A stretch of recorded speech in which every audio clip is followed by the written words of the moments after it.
Hidup sebagai artis tidak selalunya indah. Dahulu, popular dan menerima bayaran ratusan ribu. Namun kini, ada yang menjual besi buruk, hidup merempat, serta jadi susah gara-gara perniagaan jatuh, bercerai dan mengidap penyakit kronik. Dalam video kali ini, 17 artis tidak bernasib baik serta realiti hidup yang mereka hadapi hari ini.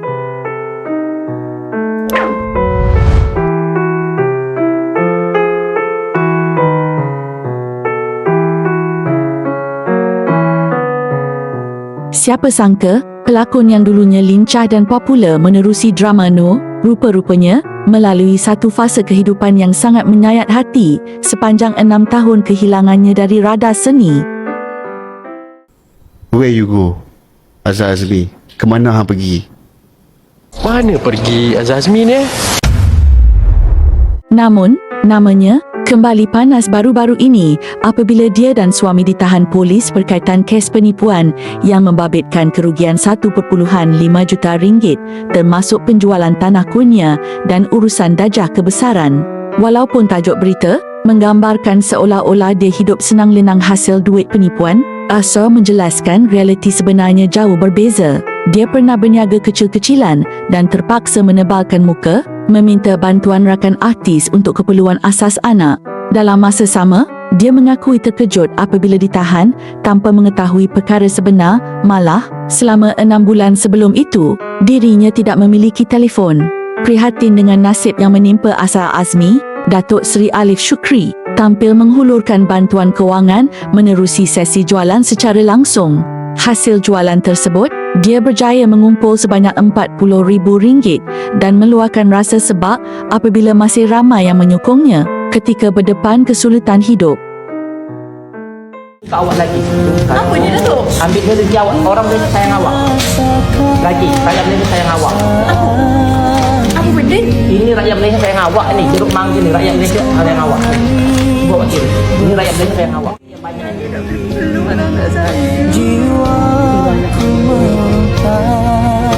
The moment masa aku kena ambil tu, habis tak ada apa-apa langsung, aku dibebaskan. Aku keluar daripada situ, dunia akhirat aku ada RM28 je. The moment aku nak melangkah keluar waktu tu, aku jadi seorang yang sangat takut nak jumpa orang, pandangan orang, tomahan orang, makian orang.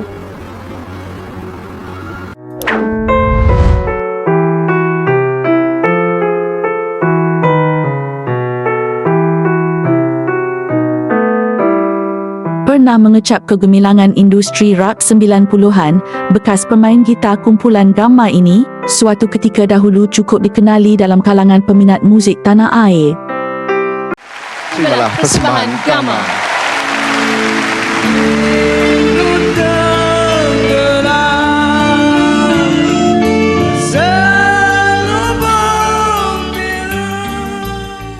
Kamarul Khiza, yang pernah bersama kumpulan selama 8 tahun itu, dilaporkan kini hidup bersendirian dalam keadaan daif di sebuah rumah pusaka usang milik keluarganya.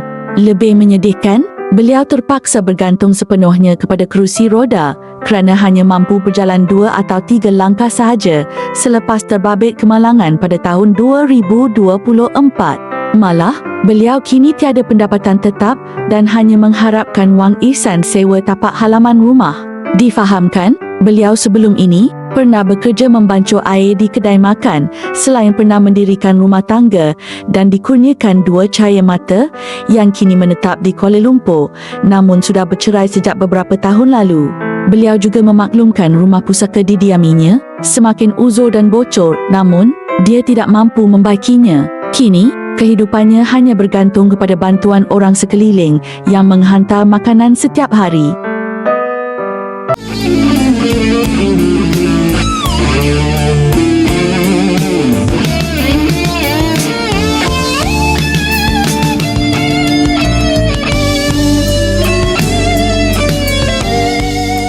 Bagi modal dulu.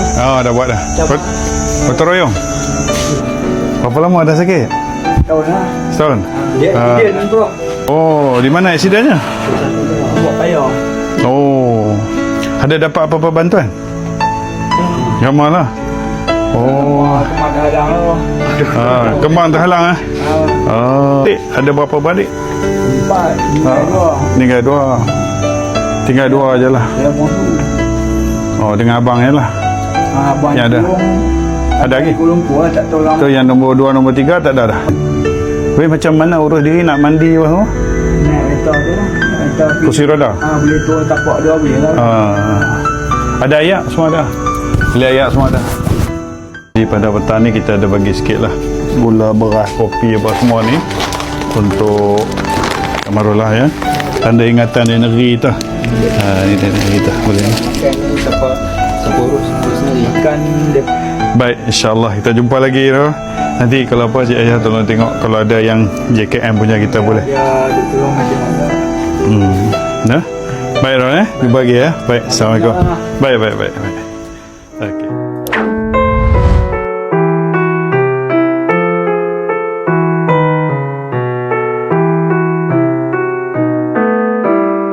Seorang pelakon terkenal yang sering menyela dalam drama dan filem tempatan serta mula meraih perhatian ramai sekitar awal tahun 2000. Kerana print Madonna sungguh cantik, menawan dan harum semerbak. Mari menari sama saya. Hei, jangan diganggu primadona, jangan biadab. Kalau begitu menari saja dengan aku. Wak, muzik wak. Namun kini, Syahrul Nizam perlahankan kerjaya seni apabila disahkan menghidap kanser tulang rawan tahap 3 selepas sering mengalami sakit belakang yang berpanjangan.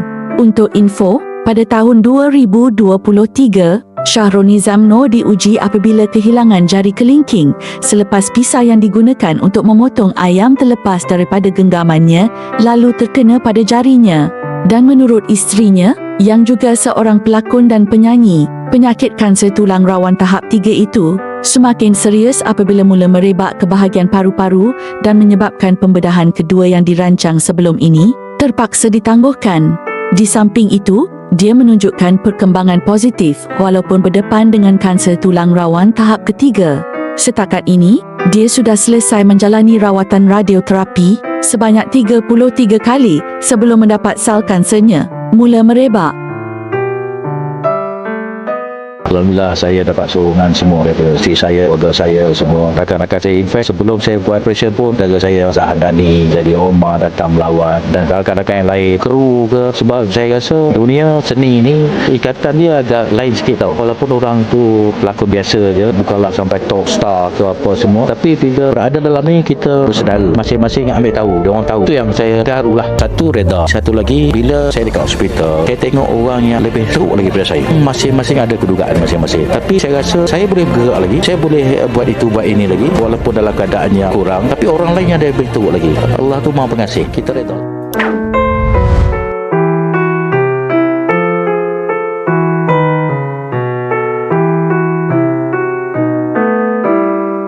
Nurish Kaman memulakan kerjaya lakonan menerusi filem Sayang Sama sebelum terus dikenali menerusi pelbagai drama popular termasuk Spark Q sehingga menjadikannya antara pelakon wanita yang dikenali ramai pada ketika itu. Kalau abang takut, tak apa. Biar Mak aja yang cakap dengan Mak. Jangan Mak. Susah senang jangan berpecah. Itu pesan arwah Abah. Hassan. Hassan tu bukan rumah tu tempat dia. Tempat dia hospital gila. Tanjung Rambutan. Tak boleh Mak. Di sebalik perjalanan seninya, beliau sebagai ibu tunggal pernah melalui titik terendah dalam kehidupannya apabila terpaksa tinggal di dalam kereta selama hampir 2 bulan bersama anaknya. Sebelum itu, Nurish turut menjadi perhatian selepas anak perempuannya memuat naik keadaan kesihatannya yang dilaporkan merosot sehingga perlu menggunakan kerusi roda. Dan difahamkan, keluarga ini mendapat pelawaan daripada usahawan terkenal Alif Shukri dan menerima sumbangan RM15,000 hasil daripada jualan produk diraih dalam siaran langsung berkenaan. Namun, kecaman segelintir netizen mula menuai apabila Nurish dikatakan berhasrat membeli kenderaan mewah berharga hampir RM200,000 untuk memberi keselesaan kepada anak-anaknya. Taklah bapak you kan datuk, bapak you kan banyak duit. Sebab tu saya kata jangan dipandang anak datuk, kadang-kadang mereka kata tak payahlah bantu. Norris Karman tu bekas Datin. Mak bapak dia Datuk, kakak Datuk tak seperti kaya. Boleh saya cerita tak? Orang kata alah ni mesti gimmick. Itu anak Datuk.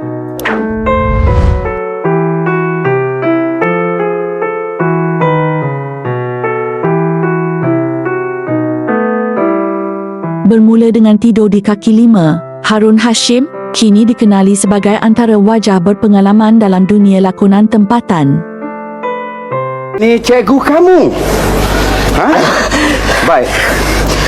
Kalau kamu nak perkara ni menjadi besar, cikgu boleh bawa ke tengah. Tapi juga pada pihak polis, supaya kamu sedar sikit perangai buruk kamu tu. Kini, perlahan-lahan diuji oleh masa, Harun sedar sisa usia itu bakal dilalui bersama ujian yang tidak diduga dengan keadaan kesihatannya yang tidak menentu. Ditambah pula, dengan masalah katarak pada mata kiri sejak 2 tahun lalu, perlahan-lahan mengaburi penglihatannya terhadap dunia.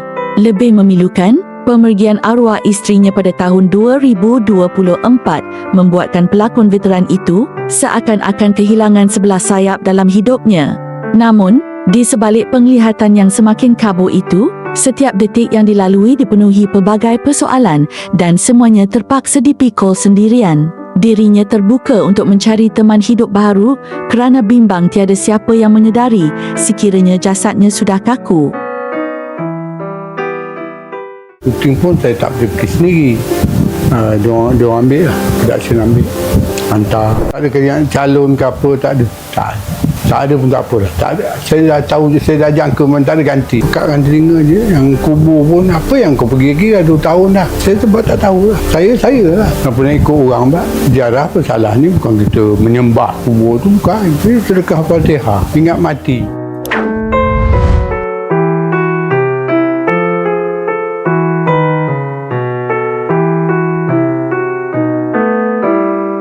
Zul atau nama sebenarnya Zulkifli Yahya merupakan bekas pelakon, pengarah, pengacara dan pelawak serta beliau juga membuka perniagaan restoran. Nantilah saya beritahu abang ya. Boleh tak saya punya kereta? Kereta? Ya, boleh lah. Emergency sangat ni. Aku ni bab-bab duit aku tak kira ni. Tapi kereta kau tahulah, aku pernah pakai juga. Kau ni kan, kau ni kalau nak kata emergency tu, emergency lah. Lagi.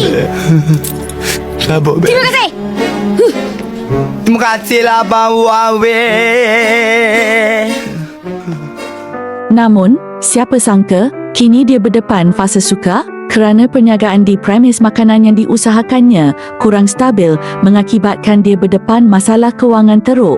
Susulan itu, ekonomi Zul dan keluarganya turut terjejas sehingga terpaksa keluar dari kediaman mereka dan tinggal di kedai di mana mereka hanya beralaskan kain toto di atas lantai berikutan akibat bayaran bil yang tertunggak. Terdahulu, beliau sering menjadi perhatian susulan pelbagai kenyataan dan tindakannya yang dikatakan mencetuskan kontroversi serta provokasi. Dalam pada itu, kesulitan hidup ditanggung pelakon filem yang popular pada pertengahan era 90-an itu turut meraih simpati peminat yang menularkan kisahnya sekaligus menarik perhatian ramai. Saya anak-anak semua tidur kedai hari ni. Raya tidur kat ruang tamu ramai-ramai.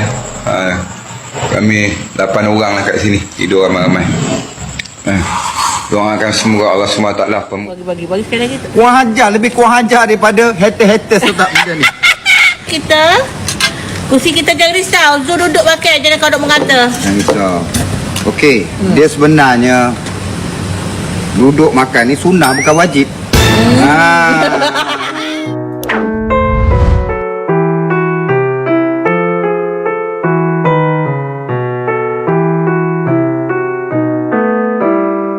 Syahriza Mahmud yang popular menerusi Siri Pendekar pada era 1990-an itu pernah mencipta nama dalam industri hiburan tanah air. Tengok, luka tuan hamba bertambah parah. Mari hamba, tolong balutkan. Sudah. Jangan berpura lagi.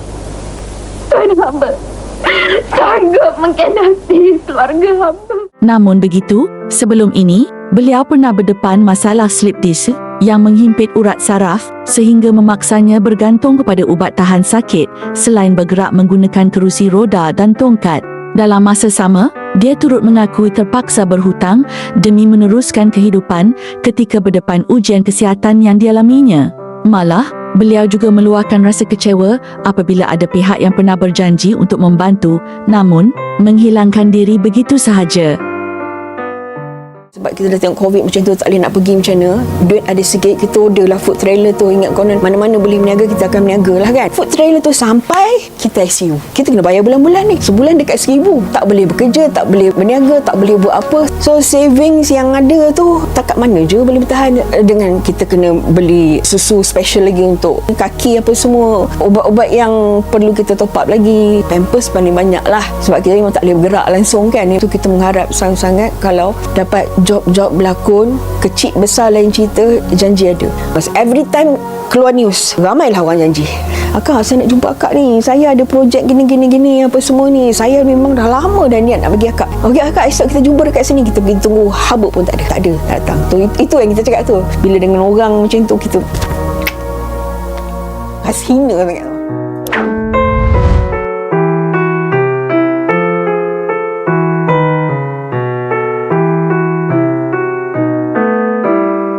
Zamarul Hisham ialah seorang pelakon lelaki yang pernah memenangi anugerah pelakon terbaik di layar kaca TV dan di layar filem.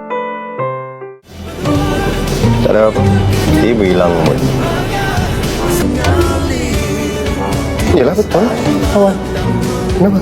Namun, selepas berdepan masalah jantung yang serius, dia kini mula mengehadkan pembabitannya dalam dunia seni demi memberi keutamaan terhadap tahap kesihatannya. Terdahulu, industri hiburan dikejutkan dengan berita pelakon itu dikejarkan ke unit rawatan rapi di hospital pada tahun 2025 selepas hampir rebah ketika menjalani penggambaran akibat sesak nafas. Namun, dia mengakui tidak menyangka mengalami masalah jantung yang serius kerana sebelum ini, dia berasa sihat seperti biasa. Dalam pada itu, Zamarul mengakui dia kini lebih berhati-hati dan tidak lagi terlalu terlibat dalam adegan berat atau aksi lasak selepas menjalani prosedur memasukkan 3 stent, iaitu sejenis tiup jaringan logam kecil yang dipasang pada saluran jantungnya. Sekarang Alhamdulillah Allah bagi kesihatan yang baik. Cuma abang kena jaga makan, kena jaga tidur. Stent tu dia masukkan macam spring besi dalam saluran darah kita. Dia buka. Saluran kan dah sempit, jadi dia akan tiup belon dulu supaya dia terbuka yang tu. Bila dia buka aja dia akan masukkan stand. Stand tu berlubang macam bulat lah. Itu spring. Masuk spring. Supaya dia tahan benda ni supaya dia tak tutup balik. Itu stand. Yang sedihnya tiba-tiba daripada tak makan ubat sekarang kena makan ubat.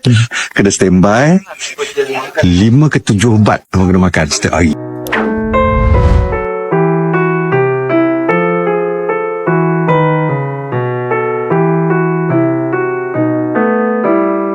Puteri Balqis adalah antara salah satu pelakon cilik yang terkenal dan sering muncul di kaca TV. Awak diamlah. Saya pula awak suruh diam. Awak tahu tak, syurga awak di bawah tapak kaki saya. Iyalah tu. Bongak je kerja kau. Saya tahulah syurga di bawah tapak kaki abang. Kini, dia terus aktif dalam dunia lakonan. Namun, apa yang mengejutkan ramai, Puteri Balqis bersama ibunya tampil membuat pendedahan berani dengan membongkar realiti dunia seni dan drama yang sekian lama dipendam rapat. Daripada dakwaan, kekejaman di sebalik tabir, dia dipaksa berlakon menjadi keluarga biasa sejak kecil sehinggalah isu dijadikan kambing hitam dan dakwaan sabotaj kerjaya demi meneruskan kelangsungan hidup. Pelakon Mimi Lana turut tampil bersuara terhadap pengalaman hitam yang terpaksa dilalui oleh ibu kepada pelakon Puteri Balqis yang diperlakukan dengan kejam oleh artis wanita dan ahli politik. Malah, turut meletakkan harapan agar pihak polis mengambil berat terhadap isu tersebut dengan serius. Waktu kami, orang doakan kami mati. So, benda tu, sebab tu kami tak cari keadilan dah. Benda tu memang tak ada. Nampak kan family kami sangat jahat. Mereka tak akan buat depan-depan.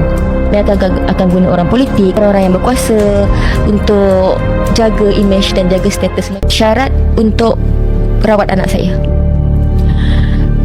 hendaklah berkahwin dengan dia dan anak saya dihantar ke overseas sehingga umur 21 tahun. Saya tidak boleh berkawan, saya tidak boleh berhubung dengan sesiapa walaupun anak saya. Untuk saya keluar daripada bilik tu sangat susah. Ada banyak benda yang bukan 100% bukan kemahuan saya terjadi dalam rumah tu yang saya tak boleh nak bagi tahu. Dia buang semua baju saya yang saya pakai tadi. Saya cakap dengan kakak, tak apa kak, kau jangan mati dulu. Aku ada. Sebenarnya, ramai lagi artis kita yang tidak bernasib baik yang diduga dengan ujian hidup. Seperti Kalaulah musuh datang menyerang, ku cocok macam sate kapau. Banyak-banyak terima kasih kerana sudi datang ke rumah pondok saya ni. Jadi, begitu juga kawan-kawan yang lain ni sama-sama datang kemari. Saya sangat besar hati. Memang tak boleh dilupakan. Kalau kau boleh baik, mudah-mudahan jodoh kau cepat. Nak buat macam mana? Allah, itu pun kau tak tahu, tenang aja.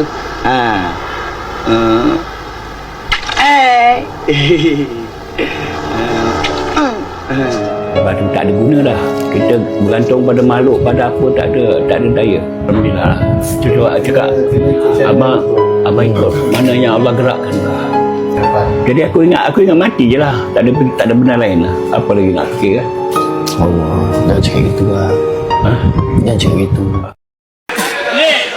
Ini jangan takut lah. Saya sudah biasa ini. Saya sama Faura sudah biasa. Ini jangan takut. Ini itu membu itu mau lah, mau. Surat tukar kah? Tak nak tukar lah, itu mau lah dia panggil mau.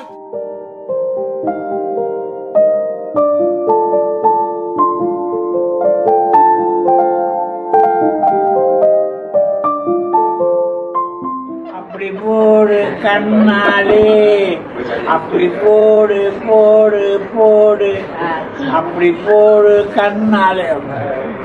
Kita ni siapa tak? Kawan baik. Ketawa bersama, nangis bersama. Apa kata kalau kita bercuti bersama? Di mana? Indonesia. Indonesia tak best lah, Tok. Habis pergi mana? Surabaya. Ni aku kena buat team.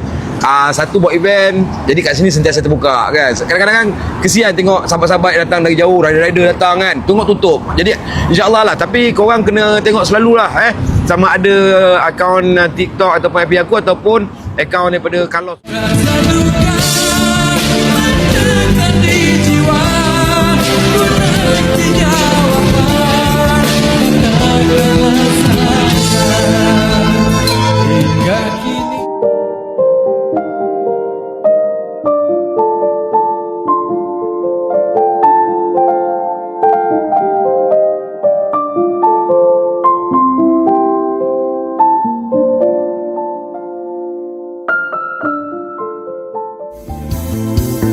Bahagia kini ku sendiri. Semua cinta Aku menantu orang kaya. Aku menantu orang kaya. Aku tak akan sibuk lagi. Aku menantu orang kaya. Menantu orang kaya.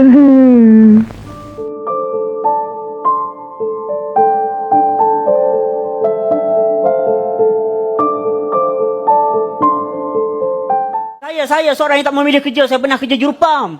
Suatu hari tu ada dua orang awet datang dengan motor. Saya dengar dia bisik kat member dia. Dia kata, Humairah, hang tengok tu dia kecil-kecil dah pandai cari duit dah. Ya Allah.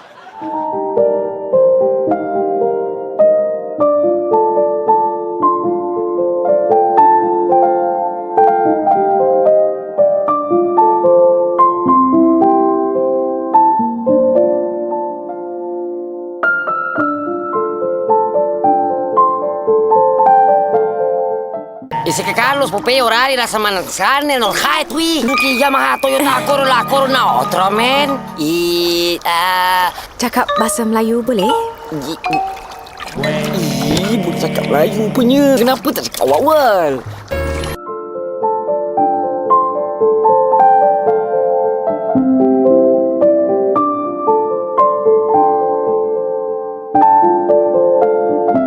Jika ada lagi artis kita yang tidak bernasib baik, sila komen di bawah. Terima kasih kerana menonton video kami, tapi jangan lupa subscribe dan tekan butang loceng.